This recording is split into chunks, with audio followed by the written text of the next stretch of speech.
Good evening, everyone. Thank you guys for tuning in to The Whole Child with my fabulous co-host, Kimberlyn Jackson. And we have some fabulous Black male mental health specialists that's joining us today. How are you, Kimberlyn?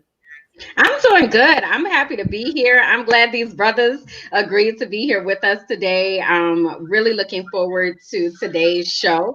So, we definitely want to make sure, as you all are coming on, as always, that you comment and let us know where you're watching from, that you go ahead and share the broadcast, that you tag anybody that you know who has a male in their lives. Okay, so that's a son, that's a cousin, uncle, brother, husband, father, anybody who has a male. We need you to tag them and get them on here, and we need you on here as well for the conversation that we're having today. So I do want to give them opportunity to go ahead and introduce themselves and tell us who they are. You know, we always bring you people that have real life credentials, so I want to give them a chance to amplify that. So Marco, why don't we go ahead and let you kick it off? Okay, cool. My name is Marco Watson. I'm a licensed clinical social worker. I'm also an author. Um, my website where you can find me is marcobernard.org. And I've been doing clinical practice or well, been practicing in the field for well over 10 years now. Nice, nice. Go ahead, Stephen. Uh, so my name is Stephen Effler. Like Marco, I've been in the field about 10 years myself. I'm about 8 months away from licensure, and I'll be fully licensed professional in the field. Right now, I have a private practice called You Do Matter Counseling, working primarily with boys and primarily boys at this part of color, working to kind of better navigate through our current climate, social climate. I can be reached at 813-625-5253. Awesome sauce. So we're definitely gonna give y'all a chance to say that on the back end too for the folks who are tardy Okay, to the cool. party, right? Because it's important for people to be able to connect with you as we have this conversation, especially, yeah. So mine's like much needed conversation. It is. So we really want to make sure that we give people the direct link and direct connect to you. So Bianca and I have been. This is our 8th episode. Like this Yeah, time has really flown by. It's so crazy. Congrats. And Yeah, congrats. thank thank you. you. Love. Thank you so much. So we started this. Both of us work in education, and we really just see some of the systemic issues that are happening in education, and wanted to really take an opportunity to empower our parents and empower our communities to truly be able to reach children and to address the whole child, because sometimes we get caught up in dealing with the symptoms and not getting to the root of the problem. So here we really focus on that systematic trauma and coming up with coping strategies to really be able to help our kids. We, as we have been talking, have had a show before where we talked about boys, but it was us, right? And it's very different in females talking about males as opposed to males talking directly to males. So that's what caused us to reach out to you all, because we really wanted to have a show specifically focused on what we can do for our boys in this culture right now. So we asked you all to watch a movie. And hopefully, those of you who are watching have seen this movie. It's called All Day and a Night on Netflix. And the movie really centers on trauma and how trauma impacts our boys. So I wanted to know, after watching that movie, what resonated with you? And sorry if it's a spoiler alert for anybody who's watching. You'll just have You'll to. be all right. Yeah. So, what resonated with you in watching the movie? And let's just kind of amplify that conversation a little bit for a moment. And whoever wants to start, go ahead and jump in. Yeah, I know the big thing for me that stood out in the movie was the father was really unable to teach his son what he didn't know. Here he is trying to give him something that he wasn't able to do himself. So he was really caught between a rock and a hard place, and he didn't really seek to have or be able to attain that understanding, unfortunately, until he was in a confined situation, at which Mhm. time he could kind of impart some of that knowledge. But early on, he wasn't able to do so, and unfortunately, the young brother was a byproduct of that. Yeah. Go ahead, Marco, and then I'll ask my question. No, it was pretty much some of what Steve was saying, but I think for me it was really some of the generational stuff. the generational trauma that he was saying that was being passed down.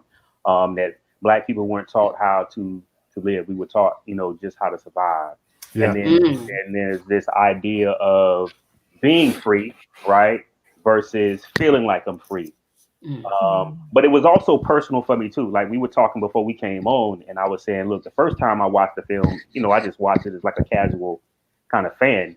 But then the second time, I'm like, it touched some spots because some of it I can definitely relate to going through some of those situations.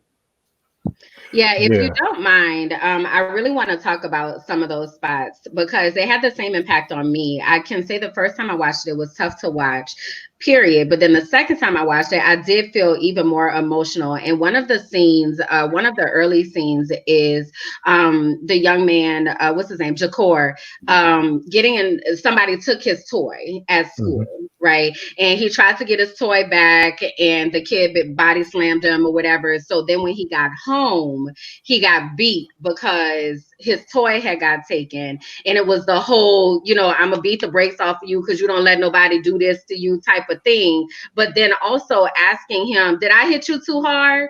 And then he had to say, no, even though it's very obvious that he was just in the bathroom nursing his wounds. Of course. So that that did something to me. Like I actually had to pause it when I was watching it because I was like, this is right. I mean, even before that, when the father was beating him, you heard the father tell him, like, stop crying.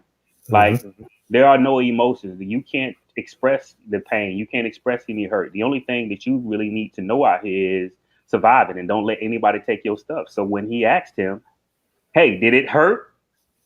You better say no, because if you say yes, that could be grounds to, even more abuse. But I think the kid was smart enough to know at that point in time. I don't even want to say smart enough. I think that he had probably adapted to his environment where he was surviving at that point because he knew the consequences of expressing how he felt. And that really just goes back to that understanding of what manhood was for his father. And that was probably that same trauma was passed on to him. So that's all he knew to pass on to his son, like he said, to be able to survive. What he said about the dogs, he said there's dogs and I can't remember exactly the verbiage he used, but he was trying to make it pretty clear to his son that either you toughen up now or you'll be sheep essentially. So you're making me think about this concept that I've heard, this term I've heard thrown around called toxic masculinity. Have y'all heard that before? Yeah. So can we talk a little bit about what that means? And then also, how do we not embrace that? One's easier than the other to discuss, obviously. I know. If we knew how to not embrace it, we wouldn't be doing it. Well, y'all the specialists, so y'all might have a tip or two, out here. But I'm just saying, first of all, what is it, right? Because everybody may not have heard of what that is. I've never heard the term. This is the first time I'm really hearing the term toxic masculinity. Yeah, so when we talk about toxic masculinity, we're talking about when, from a male perspective or a male standpoint, we use those things that we know and identify as being objects of manhood to the point where we've now used those objects of manhood in a manner in which it is having negative impact. You are now presenting yourself as being I don't like using the word threat, but you're using those particular things that you've learned to the point where it's no longer productive for anyone else. It's actually creating more drama or more of a problem than it's good for anyone around. Like for an example, when you see that person that comes through, let's say if we're in like a mall setting, and we're all in the grocery store and all four of us are walking, and you see that person that they're walking and you guys are in the same path. We're walking right in front of each other. Most of us, with any kind of sense of respect for one another, would just move out the way. Okay. It's not about, trying to exert any degree of dominance or anything. That individual with a bit of toxic masculinity or may struggle with their own sense of masculinity might try and just bowl right into us and then wish or anticipate one of us saying something in response to that for that individual to have an opportunity to try to exert their quote unquote manhood or dominance. So it made me think about that just because in the conditioning of how our boys are raised, at least from a female perspective, it comes off that that's ingrained. So kind of what Marco was talking about, this generational cycle of don't cry, don't show emotions, don't show vulnerability, like you dominate, you are the one who is in charge and in control. And this is what society is saying, and many times the men that are in our boys' lives are telling them this as well. So how do we deprogram that, or not raise our boys in that type of culture for them to perpetuate that same cycle? I think you just go ahead, Steve. No, please, brother, by all I means. think you would have to be comfortable with men being able to express their emotions. I think you have to really allow or set the groundwork, or at least the platform for them to be able to do that.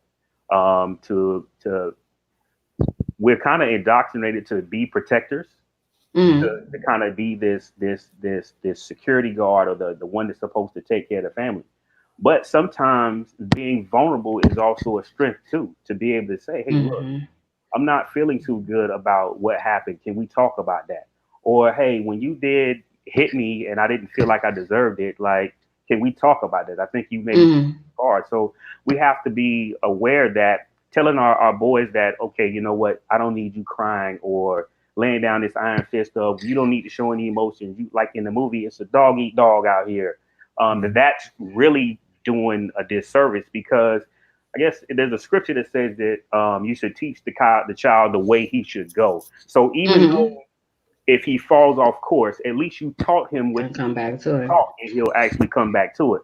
But Mm-hmm. in this situation, the father, like Steve was saying, he didn't have enough knowledge and love in himself to be able to impart that on his child.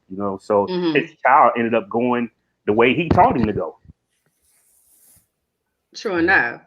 So how so we have a lot of single moms, right, that are watching, that are raising boys, but just anybody who is raising a boy or has boys in their lives, what does it look like to lay that foundation to say it's okay? Because I feel like it's so much easier said than done to be like, oh, boys need to be able to talk about their Right. emotions or whatever, right? But I think it's a much different thing to really set the stage for that. So what recommendations do you all have for that?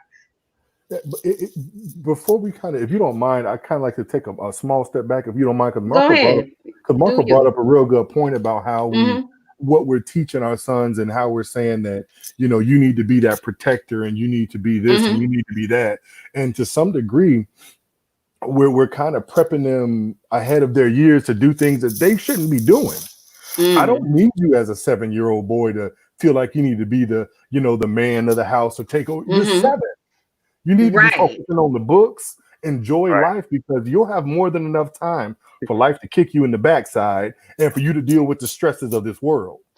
Enjoy this sense of peace. Enjoy this sense of carefreeness, or whatever that small degree is based on where you are. But in some regard, it's like we're so eager for them to take on this role that we rob them of that opportunity to live in the moment, Mm-hmm. because we didn't get to live in the moment. Right. So many of us had to be, the pseudo dad or the pseudo mom, because our single parent mother or father had to work, so we had to take up that parenting role. And then what do? We just perpetuate that same cycle right down to the next one. That Mm-hmm. generational stuff that we were talking Yes, about. sir. Yep. Yep. Mm-hmm. Mm-hmm. Mm-hmm. But then how do we, so different question then, how do we navigate that in this current culture that we're living in right now, where we have to have conversations with our boys about the fact that the world doesn't look at them as children, right? They don't have the privilege of being 7. They don't have the privilege of being 12 and playing in the park. They don't have the privilege of being 16 and going to get some Skittles, right? So how do we prepare them yet not rob them, when we know we need to prepare them because the world is about to be dog eat dog? I think the first thing is just trying to figure out what exactly is bothering them. I know with me, and my daughters, what I do is maybe once or twice a week, I'll come up with like 15 questions, just random questions to say, Mm-hmm. like maybe, do you ever think about getting married? Or what are some places you want to travel to? What Mm-hmm. went wrong in your day to day? If there was anything that I could do better, what would that be? And we go down this list of questions, and then they talk. They talk. Well, one thing I noticed with kids is if you ask them to talk about themselves, they're gonna talk about themselves all day. They will talk about themselves all day. So it's just a matter of just asking the right questions to elicit the responses you want. Once you find out what they're angry about, then you can kind of really begin to implement a plan to kind of really attack those situations to try to move forward. And my actually feedback from that is literally piggybacks right off Marco. Is it really takes a village. For too many of us, we've had to do everything by ourselves. And we feel that there's some sense in ownership, or there's some sense in pride in being able to say, well, I did this myself. You know, I didn't ask for nobody's help. Well, that's all well and good, but it was a bit more difficult than it needed to be. And when we're talking about the young men and the young women coming up behind us, that village aspect is incredibly important. We need to be able to lean on one another to the left and the right and say, hey, you know, Brother Marco, I need your help here. Would you mind covering the slack here and helping me out? And then that's when it comes down for us to be that responsible person in each other's life and say, you know what, I got my own stuff going on, but this brother needs me, so I'm here. Or this sister needs me, so I'm here. And that's how we cultivate that family. That's how we impart our own values and our own strength into that youth. That's just easier said than done in a lot of cases. And sometimes we have a toxic village too, like where we have a village that is on trauma bonds, and they're together and they're just doing things, and it's just not right. And we got to move away from that. What are trauma bonds? When you bring that up, I don't know if that everybody knows what that is.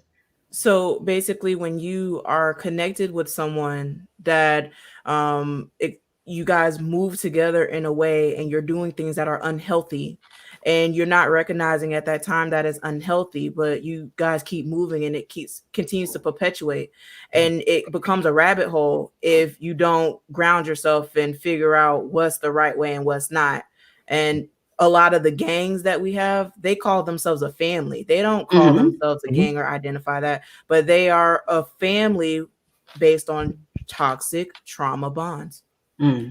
That's where we would hope that we would have somebody in that bond who may be, I'm not even going to say older, I'm just going to say has enough sense to know that maybe this isn't the right thing for us right now. Maybe that isn't the right thing. And the more people we put in that family, the more people that we have in that village, the higher likelihood we have of somebody being able to insert something different than what's going on.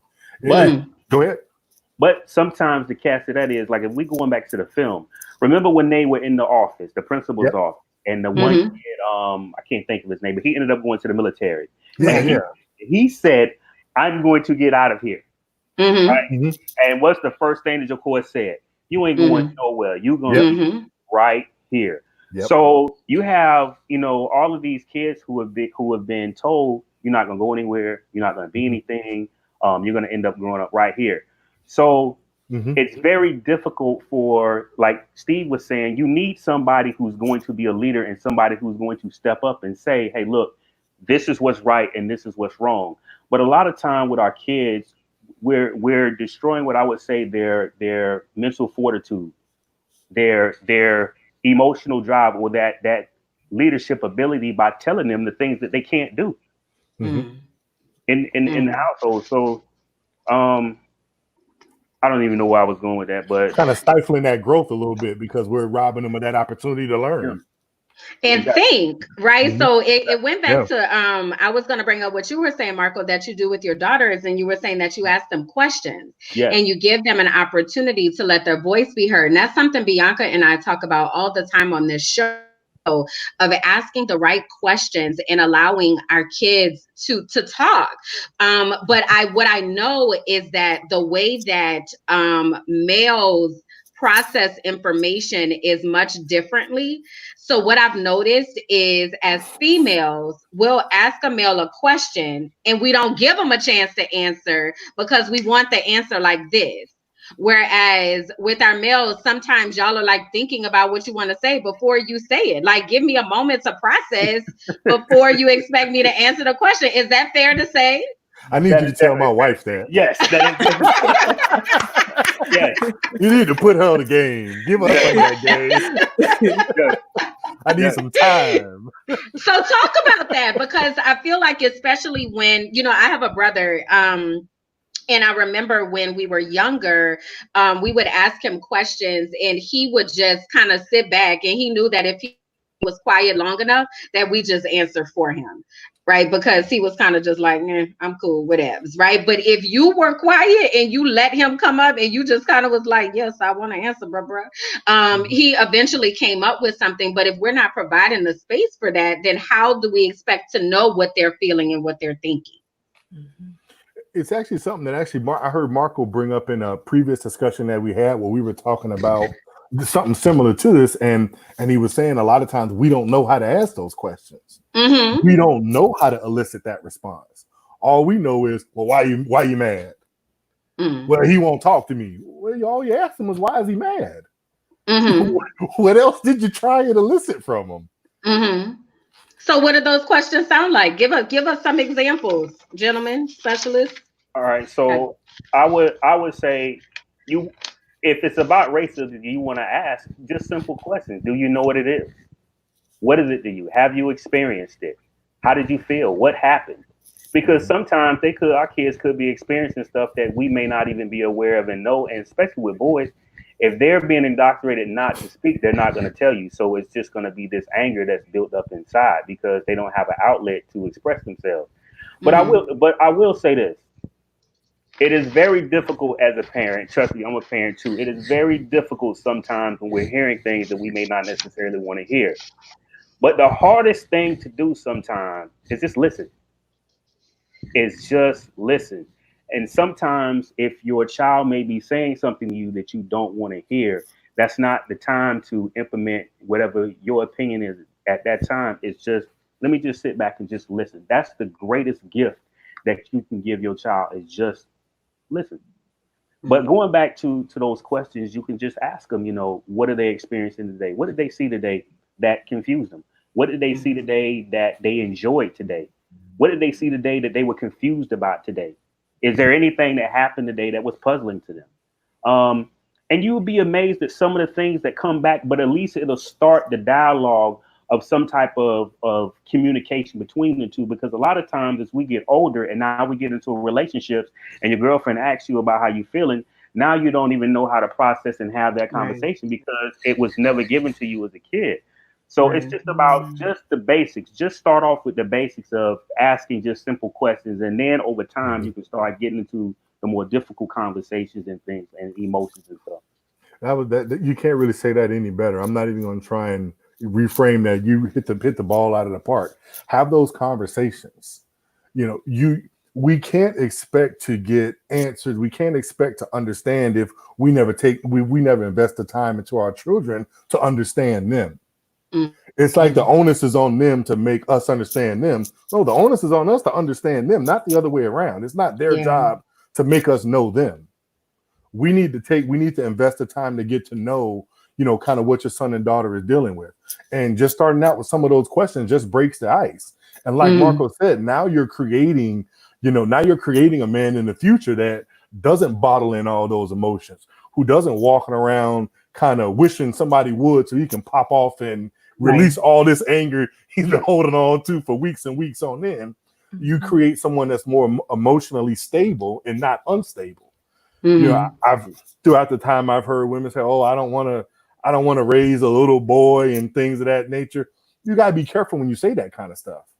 When we're referring to, that middle-aged man or that young man or whatnot, because you're sending them a message psychologically. You're saying that we don't possess the ability to blank, and I don't want to invest in time to do blank. Everything in life is an investment, one way or the other. So I see Deborah's comment here. She said you also have to make sure you have developed a relationship where they're comfortable talking with you. How, as a parent, right? I haven't been doing it right up to this point, right? I haven't been asking the right questions. I done messed it up. How do I now go back and redevelop that relationship? What does that look like? It goes back to what you were saying about being vulnerable. You as the parent have to say, I haven't been doing a great job with communicating with you. What I've been doing is I haven't been allowing for you to explain and talk about your feelings and emotions. I've been jumping on you and telling you that you can't talk about that and you can't be this way. And I'm sorry for that. So moving forward, what I would like to do is for us to begin to work together because I'm new at this too. I'm still learning, you know what I'm saying, at this too. So I want for us to be able to grow and learn together. That alone, because kids need to see that we make mistakes too. Yeah. We're not perfect, so we don't have it all figured out. So the moment, not only are you teaching him, okay, we're going to start communicating, but you're teaching them how to be vulnerable, and then you're also teaching them that, hey, you know what? Okay, I can make mistakes, and this is how I atone for those mistakes. And then being careful to continue to reinforce that message.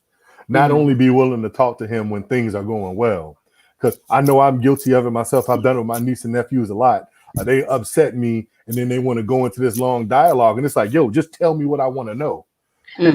We have to be consistent. We have to be consistent with what we're trying to do. I can't try and foster a garden and then pour acid on the garden 2 days out the week and expect it to grow. Well, I have to continue to cultivate change. So in clinical terms, we would call that just building rapport. Yep. So even if somebody's coming into my office, I have to make sure that, okay, my ears are listening and focused on what it is that they're saying without judgment. So as parents, when you realize that, okay, you've made that mistake, you have to go back and make that apology, but keeping your ears open and just listening to what your child is really saying.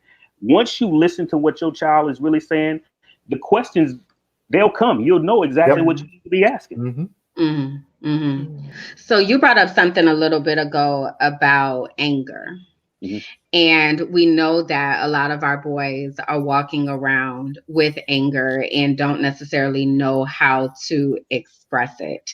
Can you talk to us a little bit about anger? I've always been taught that anger is a secondary emotion, if you will. There's something else that's going on there. How do we unpack that anger and give our boys a safe outlet to be able to express what's really going on? Well, I don't think you can have anger without having sadness. I think sadness is the root of cause of the anger. So it's really just trying to figure out, what could be going on in their life that they're actually sad about, and then really addressing that and just straight up asking them, like, what are you sad about? Sometimes I don't think that we allow our guys to, what I would say, empty their emotional jug. So, well, what are you sad about? What is it that you're afraid of? And you just keep asking those questions, over and over until they empty whatever it is that they need to empty when it comes to whether it's anger issues, sad issues, fear issues, and then, what are their hopes? What are their dreams? What do they aspire to be? What do they want to do with themselves? But ultimately, it really is just about, when you was asking the question, well, what to do with that anger? Sometimes, to be honest with you, anger is the best mood. If it's focused, you know what I'm saying, in a more positive direction, that can motivate you to want to aspire beyond your current situation. I feel like I'm rambling, but that's no, you own it. I'm over here taking notes because I'm about to put some of this into play tonight. Okay. Especially when that anger. And one thing that sometimes upsets me is when we see somebody angry, and the first thing we want to say is what? Calm down. Right. That's the first thing. Calm down. Calm down. Sometimes that individual needs to process through that anger. If they're not doing nothing destructive, if they're not hurting somebody else or themselves, let them process through that anger. I'll tell you right now, I'm the first one. I'll go in my car in a heartbeat and yell. Or I'll get out on the water and I'll start saying some of them words that I don't like my nieces and nephews to hear me say. But it's my space to be unregulated with my anger, because I can't be unregulated around a mixed group. I just can't. At some point, someone's gonna, try and put their arm around you. Oh, let me calm you down. And we have to be okay with allowing them to experience that anger. Let them get it out. Like I said, as long as they're not hurting anybody else or hurting themselves. Let them go through it. Let them get it out of their system, and then let's talk. What's the deal? What's up? Too many times we want to rush in and we want to be that hero and stop the process when that process needs to play the whole. You need to play the whole tape. If I'm listening to some Jodeci, I don't want you to stop me midway in the chorus. Let me get the whole song in, Jack. Don't Right. I love You're that. right. let the record Oh, play. So I'm sitting here wondering, I was going to ask you, well, then how much time, right, do we need to let pass? But I now, after listening to, because we don't want to stop Jodeci halfway through, I'm thinking that you allow him to say, now I'm ready. and Yes. Right. hold him accountable for that. There And you hold go. him Okay. And then So if what in does that that look like? Holding them accountable. What does that look like? Sound like? So what it basically is, you give them the option to say, hey, look, whenever you're ready to talk, how long do you think it's going to take you? Mhm. They'll say, Mm-hmm. okay, give me 15, 20 minutes. When Mm-hmm. 15, 20 minutes up, okay, it's time to There you talk. So go. that's what really holding them accountable are. What you want to Gotcha. do is say, hey, look, I'm not going to just let this slide. We obviously have a situation here that we need to Mhm. address. So I understand you need some space right now, and I'm going to give you that. So how long is it going to take for you to process that? And with kids, they might be like, I don't know. Mm-hmm. So you want to say, okay, well, I understand that you don't know that right now. So 15 minutes, 20 minutes, Yep. 30 minutes, and they'll tell you. Mm-hmm. So, okay, when that time is up, you come back together and you had a Yep. conversation. Yep. That recap is so important, kind of going back to what happened, because if we never address what happened, then what we've Right. done is created a pattern where now you've given this child free reign to just act out whenever they choose or see fit. Mm-hmm. It's okay for you to have that emotional response, but what happened? Let's recap what occurred. Yep. Hey, do you think that you getting angry and doing X, Y, and Z was the proper way to address blank? Mm-hmm. Have that discussion with them, and like Marco was saying earlier, as you go through that discussion, the questions will flow off. Mm-hmm. Having an open-ended discussion with someone is not as much of a science as we might like to think, Mm-hmm. But I will say this but there are sometimes. some components that are. This is parents. Yeah, Sometimes during that space, we need that space too. yeah. Because we hot just like they hot. And they may Mhm. have said something that's disrespectful. So that space is not only just for them, but it's Yes. for us too. So when we Mm-hmm. so when we come back and we're having that conversation and we're listening to what they're saying, we can't get upset because now they've decided to talk to us. We still have to keep our composure. And just like Mm-hmm. in any conversation, they may say some things that might rub us the wrong way. They may say some things that might hurt us. But it's not an idea of you versus them. It's about you all working together to tackle their issue. Mhm. Mm-hmm. Mm-hmm. It might be healthy to just set up some guidelines, like, hey, look, when we do I was this, gonna ask that. as long as you don't call me a blank Yep. or Mm-hmm. or do this, that, or the other, then we have free reign here. We got to create parameters to the left and the right so that we Yeah. know that we can navigate safely. Because Yep. last thing we want to do is have them say something and then we go popping them on the hand, Right. and now we've just destroyed all the rapport that we've established. Mm. Create the boundaries, create the guidelines, and now let's dance there within the middle of that. But then Mm-hmm. hold them accountable if we step outside that line. The hardest part of accountability is not establishing the line, it's reinforcing the Mm-hmm. consequence of you stepping outside that line. Yeah. So create the boundary, create the expectation for what happens if I step outside of it, hold them accountable, but allow them some gratitude in the middle to express themselves. I love that. So I see Quisha made a comment. She's wondering about that amount of time to offer if the child says that they don't know. So she says, should we start with the child's age? So for instance, if the child is 10, we give them 10 minutes, or would you all recommend more time? I was actually doing a training today with some teachers, and we were talking about the amygdala and the fight, flight, or freeze response, and that it can take anywhere from 30 to 90 minutes for someone to de-escalate after some type of trigger. So is there kind of like a standard amount of time, or should we just kind of check in? Like if they're 10, check in after 10 minutes, or what do y'all think about that? I definitely think the checking in is helpful because each child is going to be different. You Okay. can't give a concrete answer across the board. You'll feel your child out. Personally, I'm Mm-hmm. like Marco. Every 5-10 minutes, hey, look, you good. You need some more time. Cool, because that lets them know, one, that you're still engaged. You care about them. Right. You ain't forget. You didn't forget. We're gonna talk about what happened. You're Right. not gonna wait me out like your brother. We're gonna talk about it, and it keeps that in their mind so that they don't wander off into something else. It's fine for you to, if you want to do X, Y, and Z later, but we need to address this We need to first. have this conversation. Mm-hmm. Exactly. Mm-hmm. We need to have that. So I want to take a slight shift. Sonia made a comment earlier. She said our children are overexposed and underdeveloped, and it made me think about the over sexualization, right? So Bianca, I know this is kind of like your lane with the social media and all of the places that we can get into trouble on the cell phones. Talk to us about this is big. I'm like, why did I even open this? Because we need to talk about it.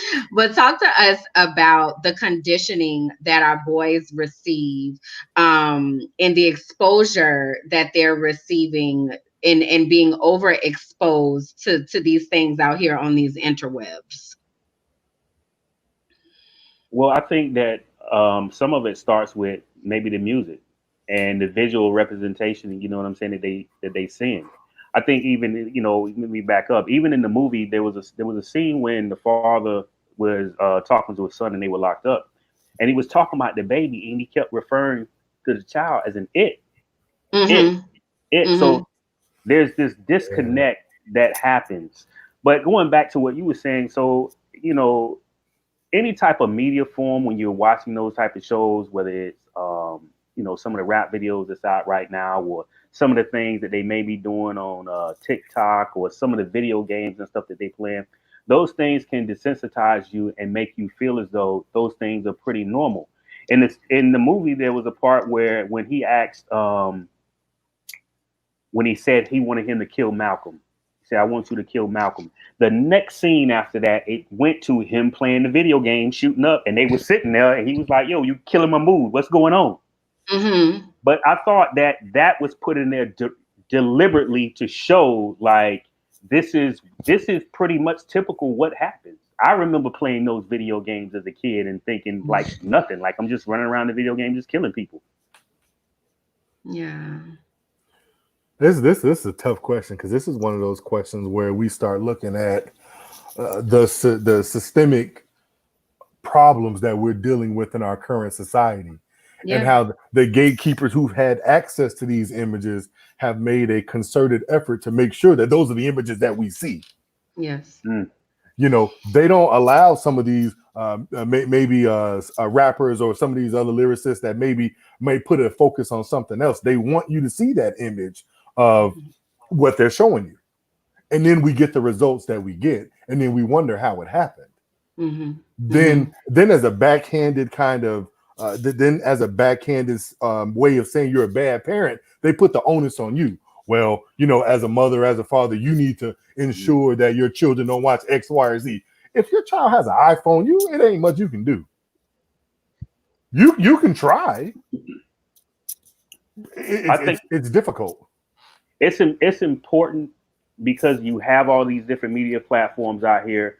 Mm-hmm. As parents, we have to stay diligent. You have to stay diligent and monitor what they're doing. If it's, I know with my girls, if they listen to a song and I'm like, they don't know nothing about no choppers. I know they don't know nothing about talking about. Right. So now we have to have a conversation. Okay, what did you just hear? Mm-hmm. I don't know. I don't even know what that is.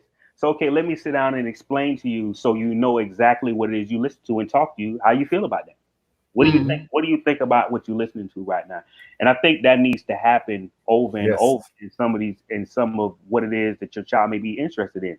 If their favorite game may be Grand Theft Auto, why do they like it? What is it about that game that you enjoy so much? And then talking to them about the realities of the world and trying to get them to see that these things could be harmful in a ways if they don't have some type of balance, whether that's working out, eating healthy, working on your goals, spiritual balance. Just it has to be holistic in a way how we raising our kids, and not just allowing for them on their own because we don't have the time to say, okay, I don't want to deal with that now. No, we have to be able to nurture them and raise them up from a holistic point to say, okay, what are you doing and what's going on, and be involved in their lives wholeheartedly. Yeah, that balance is important, because if you think about it as a kid, if your parents weren't home and they said go in there and make something to eat for dinner, if I got chicken nuggets or if I got this meatloaf and all this other stuff my mother made for me. 10 times out of 10, I'm getting a chicken nugget. I'm getting them every day of the week. Every day of the week. There's no balance. There's no one there to regulate that balance. Mm-hmm. And that's where the onus falls on us to make sure that, there is some yin and some yang. Yeah, you said something, Marco, and I was like, I would not have done that. So you said, my girls don't know nothing about choppers. They don't know nothing about this and that. So then my immediate question was, so then do you tell them? Yes. Or do you just be like, don't listen to this anymore?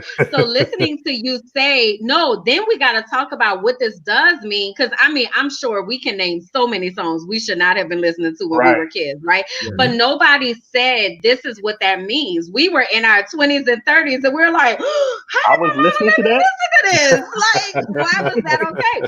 So it's really, I think it's a complete paradigm shift, if you will, a mindset shift of thinking about we actually do need to educate them and let them know what's going on, and then ask, so how do you feel about listening to that and giving and listening to see what they say? Mm-hmm. Exactly, because at least emotionally, how mature your child is at that point in time. Right. So if you never investigate that and you just kind of allow for them to just go on, they're gonna hit at the school. And then who knows what them kids, telling them about whatever. They don't know. Their parents ain't paying no attention to them either. Mm-hmm. Mm-hmm. So it goes back to what Steve was saying. We have to take ownership as parents of our kids and begin to build that rapport. And like Steve was saying, set some boundaries on those conversations and say, hey, look, as long as you don't do this, this, and this, we okay. But let's talk about what's going on and how you're feeling, and move forward from there. Bianca, I'm gonna let you jump in because I got all the questions. So. Well, I mean, just to the conversation, to the point of you have to have intentional conversations with your children, because if you're not able to give them answers, Google and Siri will. Yeah. And I'm afraid of the output of what that would be, as far as all the stuff that they're desensitized to. I mean, especially when we look at YouTube, a platform that is a free platform. Well, if you could just imagine all the things that are on that platform that would not be suitable for TV, and it's done strategically and it's able to get our boys. So I guess as far as, is there any platforms, like any safe spaces for our young men to be in tune with on social media? Because I've been trying to find spaces for our young men to see that, hey, you don't need to have this to be successful. You don't need to, continue to perpetuate these stereotypes that Instagram algorithm and the Facebook algorithm continues to show our kids. And in fact, they even have advertisers that are on our kids based on their rappers and their brands and all of that. So is there any safe spaces online for kids to be, especially our young men? Yeah, I think we create those self spaces. I think the way we monitor, the way we're able to like Marco was saying, really being able to listen, hear, and understand what our children are being exposed to, we create those spaces. Because once we educate them on what they're listening to, what these people are saying, and what this message is they are trying to give across, as parents, we would hope that our teachings would shine through and our children would make those decisions that we've taught them are okay to make and allow them to grow. And Marco was saying earlier, we don't stifle that growth. Allow them an opportunity to live and say, hey, this is what this is. What do you think? Do you think you need to be listening to this? This video is talking about blank, blank, blank, blank, blank. Is that really the kind of message that you want to put into your head on a day-to-day basis? And that's how we foster that. Right. And by allowing for them to come up with their own ideas of what do they think they should be doing, you're actually helping them develop the skills of problem solving. Yes. But right. So you have the rapport, being able to open up and talk, and then also showing them, okay, well, how would you go about solving this problem? So now as an adult, when they get to be a young man in their 20s and 30s or whatever, then they can begin to figure out their own issues and talk and problem solve for themselves. But if we're not creating that space, it's going to end up how it was in the movie with Jacor and his father, which was sad to see that. Yeah. And the problem is a lot of times we try and take those, we try and make those decisions for our children, and then we fall into this cycle where we just make all of these decisions. So now we're putting a young man out in the world who has no problem solving skills. They have a limited problem solving skill base, and then we have the audacity to get upset with them when they only use those 2 or 3 skills we've allowed them to use. How can we really get upset with them when we haven't allowed them to foster that skill? So how help our parents? Like, how do we foster that skill in teaching our students how to make responsible, our students, our kids, how to make responsible decisions? Like, how do we do that? I'm all about letting people make some mistakes in life. Now, I'm not gonna let my son or daughter do nothing that's gonna create something that they cannot recover from. But I'll tell you right now, hey, look, I told you don't drink that because it's too hot. Well, I want something to drink. Well, drink it. Go right ahead. Now you see it's hot. Now you understand that, hey, maybe there's times in life where I need to listen to someone who's giving me some positive feedback or who's telling me something. You allow them to live. And like we talked about earlier, forcing them into these roles of parents and pseudo caregivers at times rob them from doing that. Yeah. Because now we've rested too much responsibility on their shoulders. I think it also goes back to what Stephen was saying earlier, is about setting expectations and then saying what the consequences are. So once you give them a choice and you say, okay, so you think you should go do A. So let's talk about that. If you do that, this is probably going to be the consequences of that. Now, if you do B, these will be the consequences for that. At that point, kids can determine at that point, okay, which route are they supposed to go? So it's just really about giving expectations for me and then being able to follow through with them on whatever those consequences are. And a lot of times, sometimes as parents, we don't have that follow through because it's like, okay, this again, we're going through this again. You have to follow through. You have to follow through. Yeah, I hear you on that. So let me ask you this. So how do we have the talk with our boys about sex and what it looks like to be responsible and about their bodies and about their changes? How do we have that talk with them so that they're not going to Pornhub to learn about what's happening with their bodies? The fact of the matter is you can tell them everything and they'll still go to Pornhub. I mean, but at least they'll have some education, right? No, 100% right. No, and I'm not trying to say that to be rude or disrespectful to anybody. No, I understand. The fact of the matter is we can give our children, our sons, daughters, nieces, and nephews all the education in the world, but like we talked about in the past, we've got to allow them to experience life to some degree. They still may go on a Pornhub. Now that's when we have that discussion about, hey, what are we doing? What are we doing here? What are we looking for here? I thought I was pretty clear when I told you about reproductive systems and so on and so forth. Interesting. I think sometimes it's, just trying to gauge, first figuring out where are they at in the process? How much do they actually know?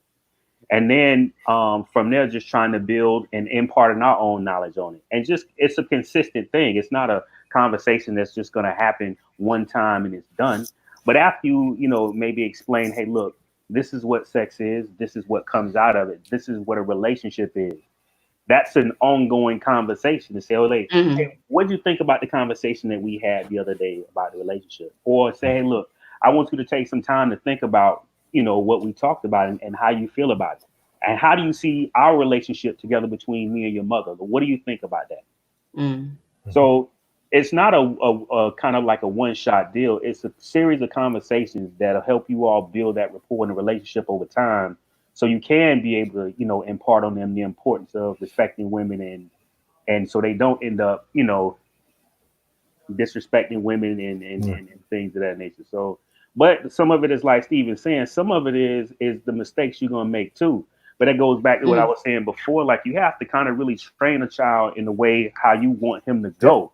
And at some point in time, when they make those mistakes, they have at least some type of foundation to come back to at the end of the day because they know, okay, this is what I was really taught. Okay, I remember these lessons. Yeah.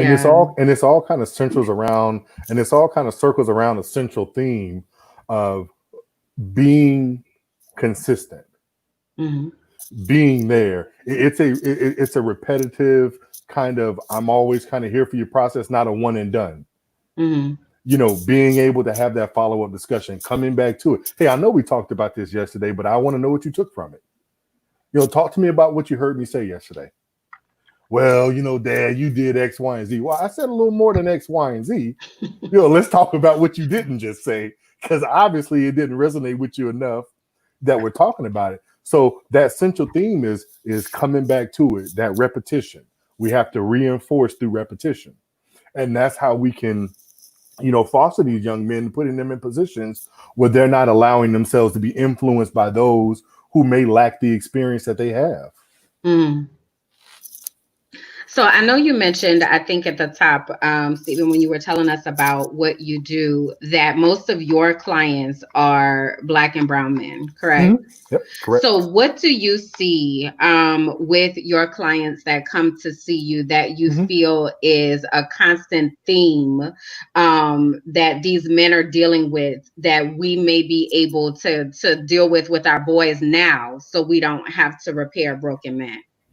A big theme that I really see a lot of, unfortunately, is we're dealing with a lot of men who are angry, frustrated, all these other feelings, and we don't know how to channel that in a manner that we might consider productive. Mm-hmm. It's hard to get what I'm feeling out in a way that's productive. So we really have to talk and establish, what does that productivity look like? It's okay for you to be angry. It's okay for you to be sad. It's okay for you to feel helpless if you're actually helpless. Now, what do we do with that helplessness? Mm-hmm. How do we establish, or how do we then begin to create some sense of foundation so you don't have to feel like you're flapping in the wind? Mm-hmm. Unfortunately, a lot of it is due to the current climate that we're dealing with police brutality and things of that sort. Obviously, well, not obviously, but I don't possess the answers there. But right. We can talk about how we can cope with what we can't control, because there's always going to be an element of life that we can't control. And that myth that we can control it is what keeps us in that cycle of helplessness, because we continue to try and control something that's uncontrollable. Right. Like the dog. You can't control the dog right now. Right.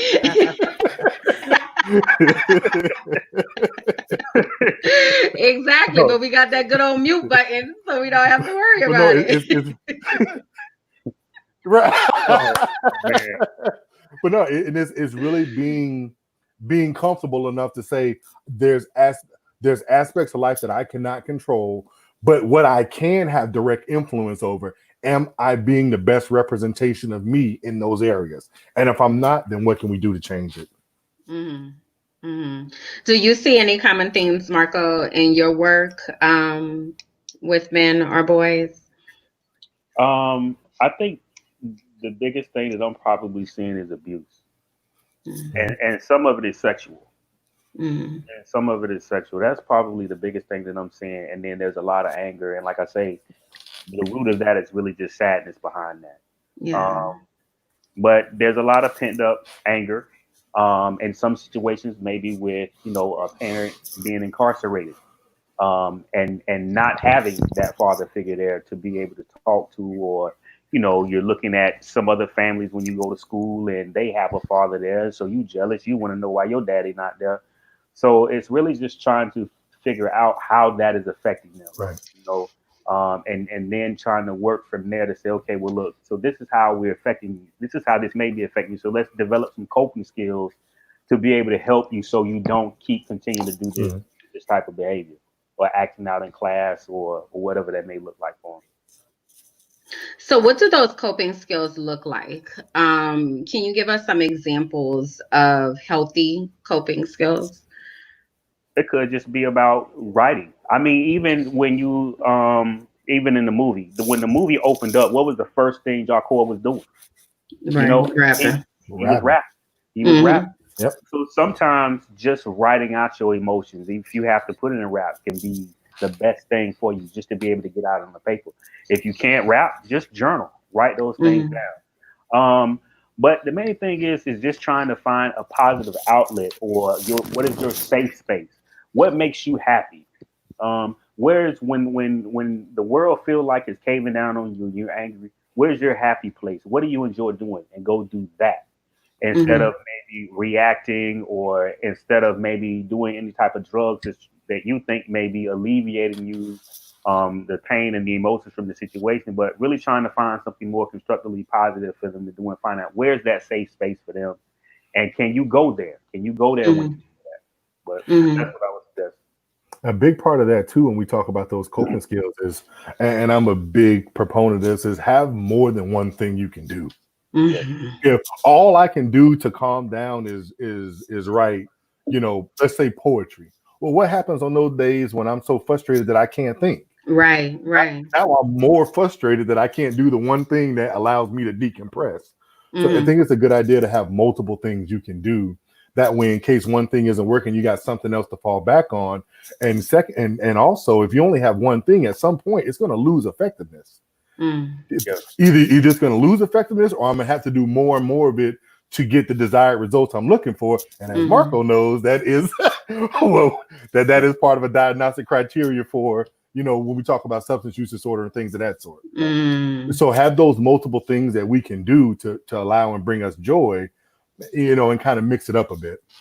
I think the other thing is too, because I was saying I had a real personal connection to the movie. Mm-hmm. And Yeah. so, like, I was raised by my great grandmother. My mother was addicted to crack for 20, 30 years. Mhm. What helped me was I had friends that I could talk to.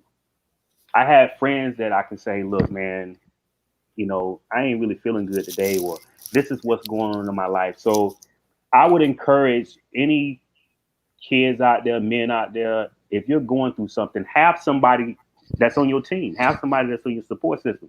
For me, the things that got me through was chess and hip hop. Those are the things Mhm. sometimes when I felt down, I know those were my go-to. Anytime I went to those two particular platforms, I didn't have to think about what was going on. You understand? It was my space to kind of just feel how I wanted to feel. Mhm. So just having, like Steven say, just having at least several different things that you can do is definitely important. But also having people in your corner that you can just talk to about what it is that you feel is definitely important too. We had a previous show where we created self-care plans, Mm. and a part of that was coming up with multiple strategies and coping mechanisms for when we are feeling some type of way. So we always talk about last show we had Fakila on, and she like validated a lot of things that we were Mm-hmm. talking about. So you all are doing that same thing here, because that is something that we intentionally had talked to our community about, in Yes. having options for what to do. What are your thoughts on mindfulness and Oh, meditation? I love it. Oh, okay. I Well, love talk it. to us about it, brother. I love it. So that's Talk to probably us the tool. about it. That's probably the tool I use the most. I'm a big proponent of loving yourself, and Mm-hmm. mindfulness really, really promotes that. Nobody knows Steve better than Steve since I Mm, started spending some time to talk to Steve. mm, And that took me getting a lot of noise and crap out of my life that took me away from being able to talk to myself. Now, I don't mean talk to myself in the sense where you want a hamburger? Yeah, I want a hamburger. Let's get some cheese. Let's get some onions. Not so much that, but really being able to sit down and ask myself, like, yo, how do you really think you handle such and such situation today? mm, Do you think that when your wife said this, you really should have said that? And really reflecting back on my day and how I can be a better version of myself tomorrow than I was today. mm. Definitely. Yeah. Definitely. I think, for me, it's about how you frame it in your own mind. I think that with a lot of stuff that's going on today, it's almost like you're constantly being attacked, whether it's through Mm-hmm. the judicial system, whether it's through the education system, whether it's through the video games and the platform. You have to protect this at all Yeah. costs by any means necessary. So if it means, especially us being black, so if it means that you need to implement your own self-care plan and start thinking about that, by any means you need to do that, because once you lose the mental fortitude here, then what follows after that is hopelessness, and Yep. then you end up in those situations where now you locked up and you can't figure out. Well, by that time you figured out what you should have done, but a lot of Too times, late. it figured it out too late. But Yep. yeah, again, protecting your mental fortitude at all costs. Mindfulness, like you and Steve were just talking about, is a great place to start. Even meditation and stuff like that. I definitely co-sign that. I mean, I do a little bit of self disclosure. I'll be careful how I say this, but so every day, rain, sleet, or snow, my wife will tell you, I take a bath every morning. I don't care what I got to do for that day. I'm taking my bath. Mm-hmm. Now, a lot of this was due to the fact when I was overseas in combat, we only had showers, and I promised myself that I would take baths. But that is my time to get myself mentally ready for the whatever's going to happen that day. Mm-hmm. So let me ask Steve a question, because I'm a veteran too. My man, I knew it was something. Yes. I knew it was something. So there was a scene in the movie when I think his name LaCour had came back. He was sitting in a wheelchair, and he said to Jacor, he said, "Hey, look, man, you know, overseas they got a lot of stuff that they struggling with too." And then Jacor's immediate response was, "But you don't think we struggling over here too?" I know for me, my first assignment was I went to Korea, and I remember the day that I got there. There was somebody in the Air Force who flew a helicopter on the other side of DMZ. They shot it down, and we were on alert. I'm like maybe 3-4 months out of high school. I'm scared at this point. Yeah. You understand what I'm saying? Everything is happening so fast. But I remember when I finally did talk to my friends back home, I'm like, hey, y'all hearing about what's going on? They couldn't talk to me about it. The only thing they could talk to me about was, hey, look, so-and-so is pregnant now.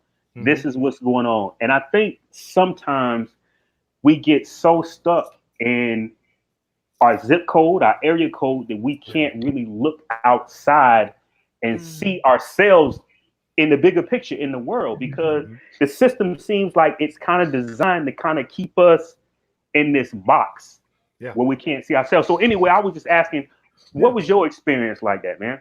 Man, I saw a lot of things over there. I wish to God that I never did see or ever endure, and it was two totally different worlds. And I never really felt comfortable enough to talk to anybody about it, honest to God, until recent. Actually, maybe within the last 3 or 4 years. And it was part of my own kind of arrogance, because I'm like, well, if you didn't go through exactly what I went through, then I can't talk to you about it. Right. And that's not the case. Trauma is trauma. Yeah. Just because we both didn't experience the same auto accident don't mean we can't learn from one another and how to cope with what we deal with. But my ignorance didn't allow me to do that. So I was very much like you. It was like, you all know that this happens and this happens and this happens. Well, no, but such and such is pregnant, and you know they finna tear such and such building down and put this, that. And I'm like, are we living in two different planets here? And I felt so disconnected from them. And for years, some of them I never really reconnected with, because our experience had grown so far apart. Exactly. Yeah. We grew up for years, but as we got older, we started going so far apart from one another. The only thing we could reconnect on was dumb crap that happened as a kid, and I can't remember that stuff. I don't remember. I just don't. So we had nothing else that kept us connected. Yeah. Right. And I don't want to keep talking about the trauma that keeps us connected, because then I got to keep reliving it. Mm-hmm. Right. Mm-hmm. You know, that's my problem sometimes when we get together as veterans and we want to share war stories. Well, that puts us in a state of reliving that. And then our youth do the same thing, you know, but they don't know it's trauma. They just know something happened. Oh, remember when Mike got shot and such and such and such and such happened. And now they're putting themselves back in the cycle, but they don't even know it's trauma. It was Tuesday for them. Yeah. Right. Yeah. Sorry to go on a tangent there. No, I appreciated that, because what like as y'all was sitting here, I was just kind of like, wow, this is an example of you all allowing yourselves to be vulnerable. And I was just really wondering, you know, as y'all were talking, like, how do we create this for our boys? You know, how do we as a village create these spaces where they're able to say, like my best friend got killed, or I saw somebody get shot, or I saw somebody OD, or, you know, I was abused, or like to be able to create the opportunity for them to be able to take off their mask with other boys and say, yo, I'm not all right, bro. Like, I'm out here trying to, but I'm not.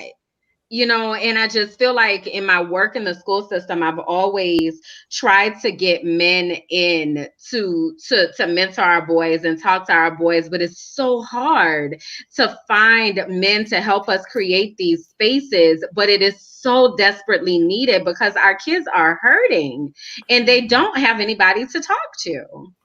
And the crazy thing is, we speak so many languages as men. We have verbally what we say, then what we say might be different than what we mean.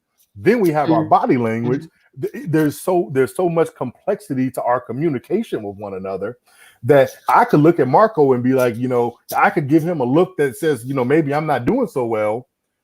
But then when he tries to confront me, I ain't willing to go there. So let's just keep it moving. And it's not that he didn't care enough to try and check on me. Is I wasn't in a place where I knew how to express myself. Some of this is just a sheer lack of being able to knowing how to express myself. Definitely. I think that goes back to what we were saying earlier. Like, we haven't really been taught how to communicate. Yeah. We haven't never really been taught to communicate. And it took me until really maybe my mid to late 20s before I could learn how to communicate. Because before that, I was probably saying the rudest stuff to whatever because I'm reacting off of anger until I was in a relationship and she said, you don't even know how to communicate. She said, when you get mad at me, the only thing you know how to do is just say blah, blah, blah, blah, blah, and cuss at me. You don't even stick to the topic. And it hit me like, wait a minute, she has a legitimate point. But even when she said that, I still lashed out. How dare you call me out? Right. But it hit me to say, you know what? Okay, there's a way that this is supposed to go where I should be able to talk and I should be able to accept and take in what it is that somebody else is saying. But I think at the root of it is we have to be able to begin to teach our kids that it's okay to talk about how they feel and give them that space. And it's not going to be something that's going to happen right away. You have to build that rapport. Building that rapport is the most important thing because if you don't have that rapport, you don't have your kids' trust. They're not going to be vulnerable enough to open up to you. And then now you're going to be faced with situations trying to figure out what is going on with my child. And on that, and I'm going to say something that might make somebody upset. And if I do, here's what it is. To some degree, as parents, we need to learn how to be vulnerable ourselves. That's all I'm thinking the whole time y'all talking. Yeah, because some of us don't know how to do that. We're part of that same systemic cycle of closing off those emotions and just existing and getting by. And if you're struggling to find the words to ask your son or daughter, if you're finding it difficult to be able to hold that conversation, then that might be a sign that you might struggle with that. I'm trying everything to not try to sound like a plug for anything, but if that's the case, then it might be healthy for you to talk to someone who specializes in being able to help you connect with that aspect of you. There's a component of you that you maybe have never met, which is your emotions. You've closed them out. Go ahead, please. Because unconsciously, what you're doing is now you're passing that down. Yeah. You're passing that down generations for them not to be vulnerable. And if we talk about the movie, I mean, you were mentioning when Jaco was getting beat and the mom asked him, what are you teaching him? What are you teaching him? And what he do? He didn't know how to communicate. Right. He knew how it was just to react and respond and be angry.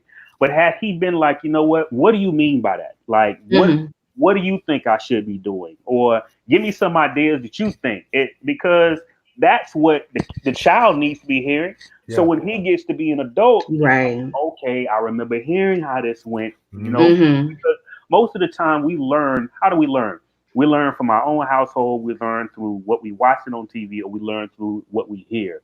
So here it is. We're watching this kid come up, and all of this stuff that he's hearing, all of this stuff that he's seeing, and then by the time he's into his teens and his adult years, he's just emulating what he's already been seeing the whole time. So I think parents, sometimes we have to start with us because some of us may have had kids at an early age. You understand what I'm saying? We may not have been ready because we still got our own stuff that we're dealing with. But it goes back to what Steve was saying. You have to be vulnerable. We as parents, we have to be able to be vulnerable. And in turn, that'll allow for our kids to see that, hey, you know what? Maybe this ain't too bad for me to kind of really talk about how I feel and go into that place that doesn't really feel comfortable, But after I talk about it, it does definitely feel comfortable. And it's like, you know what? Okay, I can live in this space. This is all right. And everyone right now who's feeling like they might be being attacked or, well, that ain't me, is probably you. Uh-oh. And that's okay. That's fine. We all have to learn at some point. So what I encourage you to do is, if you are thinking that, like I said, it's probably you, and it's okay. Talk to somebody. We finally have people who look like us who can talk to us about this thing, about what we're dealing with. We no longer have to go to someone who we don't think cares about us, who don't give a crap about us, or who we might feel is in some way holding us back. We don't have to do that anymore. Yeah. There's people who look like me, who talk like me, who walk like me, that can help guide me through this. But that is going to force us to be uncomfortable enough to say, I don't know it all. Help me. Yeah. Be self-aware enough to say that I need some assistance, and then be open to the assistance that you get. You preaching, brother. You I are promise preaching. I'm not. But we appreciate it. Look, it's tight, but it's right. Okay. There you go. Like, okay. Yeah. So let me ask you all this as we prepare to kind of wrap up here. What if you could talk to your younger self, right? Your 11, 12, 10-year-old self. What would you tell yourself? Man. Ooh, that's loaded right there. Oh yeah. That's loaded. Whew. I think the first thing I would tell me is, you are worth more than the sum of what everyone says.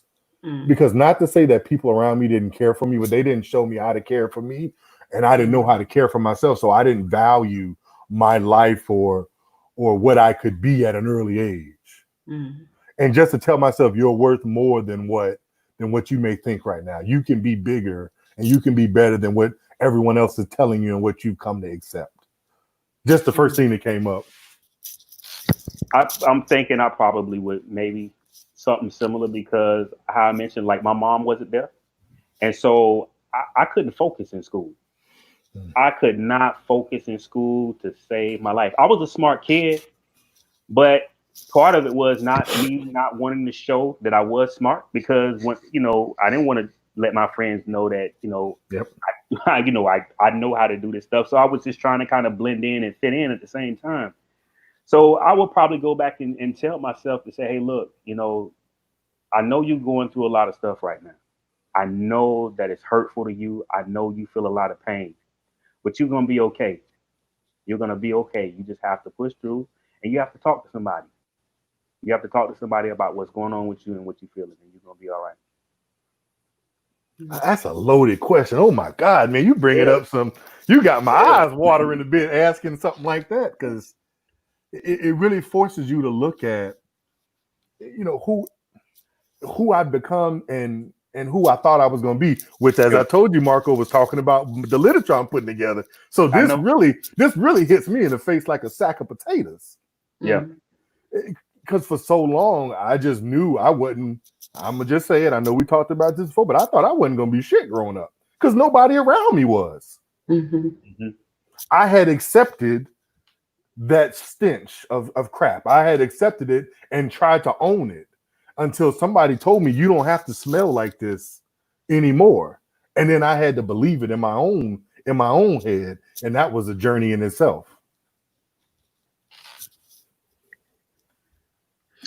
So I asked y'all that because that's Bianca was saying she loves the vulnerability. I asked y'all that because that's a question I ask myself often.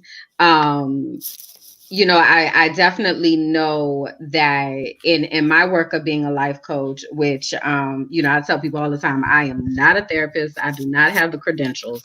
But in working with my clients, I really feel like I have to tap into that place inside of me, to pull out what it is that I've healed from and what it is that I've been able to work through so that I can see them for who they are and also give them permission to feel. So I wanted to ask you all that because I know that your work comes from a real place, right? I know we can hear the passion as you are talking, and it is real. And I really wanted to just give you all the space to connect even on a deeper level, because there are so many young men who want to see you, who want to see that this is where I can be, this is where I can go, like there is help for me. So for you to share, I didn't think I was going to be anything, or my mom wasn't around and I was just trying to figure it out, I just don't know, but then to still give them hope and say it's all right if that's where I am right now, because I can make a different choice and I am able to accomplish something and sit here just as distinguished as you gentlemen who are sitting here talking to us right now. So I just kind of wanted to make space for that. And a lot of times I can say I'm more spirit led than head led. So when my spirit told me to ask that, I just went on and went with it, because I definitely felt like that space needed to be made. What you thinking right now, Stephen? I said that's a tough question. That's a tough question. And then to hear my brother say that he has similar kind of, just no direction, no feeling. It hurt because this is just me and him. This is four of us talking. Mm-hmm. How many other brothers feel the same way, and they don't have the ability to have this kind of discussion, so it just stays inside, right? And then it just grows and fosters, and then they end up believing it and they buy it. And then we lose exactly, and then we lose another brother, and we wonder how we got there. Yeah. I know it definitely, I never really visualized myself going to school, going to college. Mm-hmm.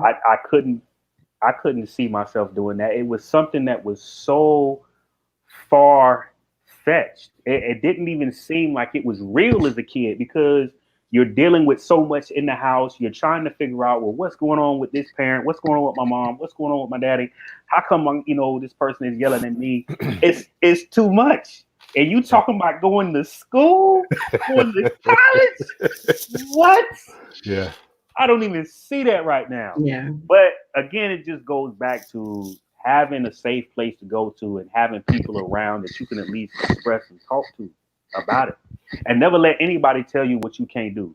Never let anybody tell you what you can't do, because that's more of a reflection of them as it is to you.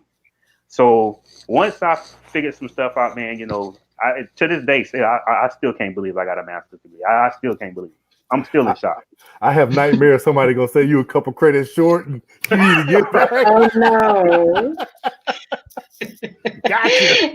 And what you all are talking about is imposter syndrome, right? Yes. And thinking that, one day somebody's gonna uncover that I'm not really qualified, like I'm not really this.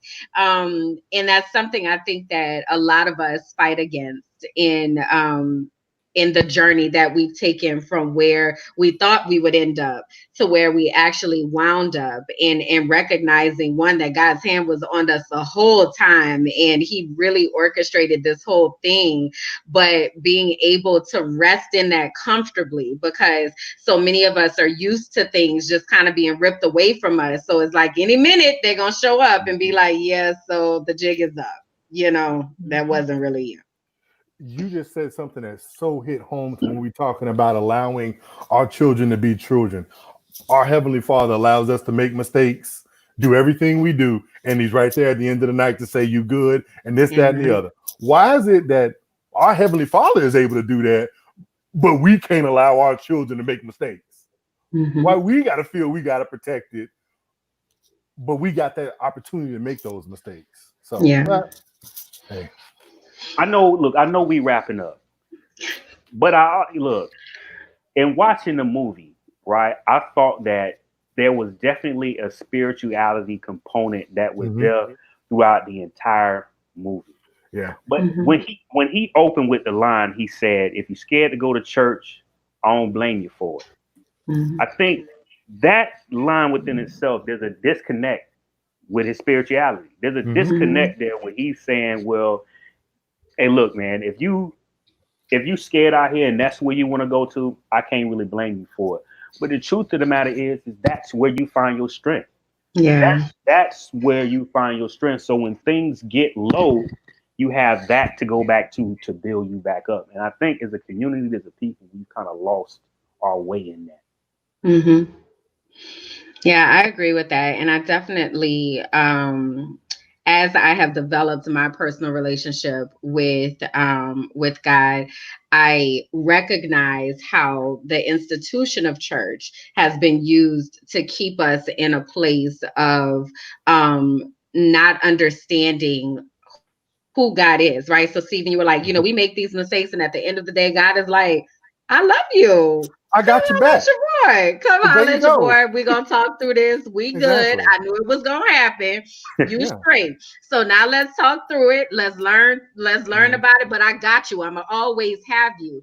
And we have our image of who God has been painted to be is this person that's sitting just waiting to strike us down the moment that we move left or we move right. And it's just this fear culture, and that's just not who he is. So when you have that assurity to say, I know that my Heavenly Father has got me, even if I don't have an earthly father, it adds a different level of comfort and confidence to how you move and how you interact, because you're not afraid. Like, that you're living, but you're covered, It's funny because in this current climate, like even today, I'm not going to bore you with the details, but I had a bit of an emotional response to someone who had disrespected me. And my wife is like, I get so scared half the time when you leave the house because I never know if you're going to come back with how you are. And I tell her every time, like, look, my life is already, when I'm going to go is when I'm going to go. And I ain't got no say in the matter. My Heavenly Father, they say, yo, bro, you ready? Today is the day. You want to wait till tomorrow? No, I don't have that say. And I'm okay with that. I'm okay with knowing that I don't need to know everything in life. I'll be all right. He got me. Yeah. Yeah. I really love this conversation in this space. I could have brought some liquor for this. Oh, man, I feel it. Come on, man. I came in the house, Jack. I left everything outside.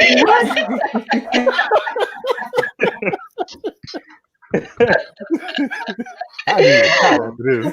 Oh man, no, we appreciate you all more than words can say. Like, we really just appreciate that transparency and vulnerability that you have brought to this conversation, and we hope that it's allowed you to experience another level of yourself even while you were here. It sounds like both of y'all have some projects going on and things, so I want to give you a chance to talk about what you're working on, to talk about your work that you do. Again, let people know where they can find you, because I'm certain that there are some men and some boys who need to be ringing your phone and visiting your website right about now. So go ahead, Stephen, tell the people what you do, what you're working on, and then go ahead.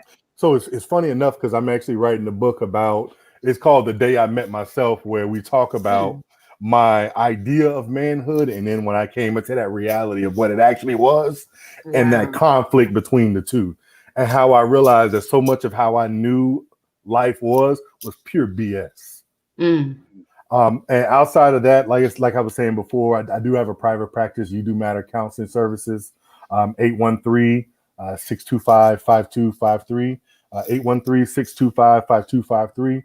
And it's really centered on working with, young boys, young men, young women, anyone who's trying to get that richer understanding of self and make them and address some aspects of their life that they may not be happy with right now. Nice. Go ahead, Marco. My name is Marco Watson. I have a audio book that I wrote and performed myself called The Next Move. So it's two things in life that I'm passionate about: hip hop and chess. So in the audio book, what I give you is a verse, and then I talk about what it looks like on the chessboard, And then I talk about what it looks like in my life at the time. Maybe some of the struggles that I went through with my mom, or some of the struggles that I went through with my own racial identity.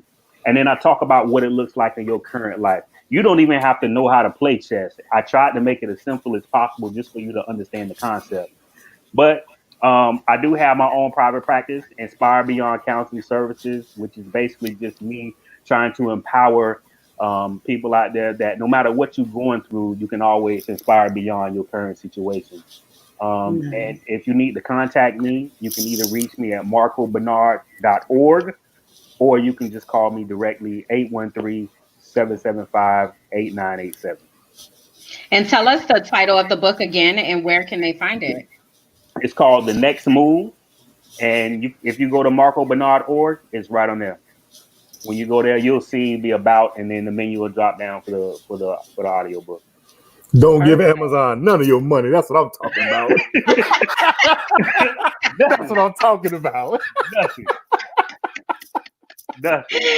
I love it. I love it. Well, yeah, man, we need to do this again sometime. So we need to make sure that we stay in touch, and you all keep us posted on the things that you have and the projects that you have. And when we're looking for speakers and people to be a part of the village, please know that we are going to be calling, because we definitely need some powerful voices. I'm not even going to say strong. I'm going to say powerful voices that can really get to the root of what's going on, and really talk with our kids, and especially our boys, because they need to see this. They need to know that this is a thing, and so many of them don't. Thank you. I really appreciate it. Had a good time on here with y'all. Oh, this was phenomenal. Yeah. Awesome. We will definitely have to do it again. Yeah, this was a thing. Look, I had to, y'all didn't see it, but I was blinking a few times over here to try to keep it together. But it's all right. So again, we thank everybody for watching. My name is Kimberland. Again, you can find me at KimberlandJackson.com, on Facebook as at Kimberland Jackson, on Instagram and Twitter at KimberlandJ. And thank y'all for tuning in. This is Teaching for the Culture. Your host, Bianca Goolsby. And until next time, have a good night.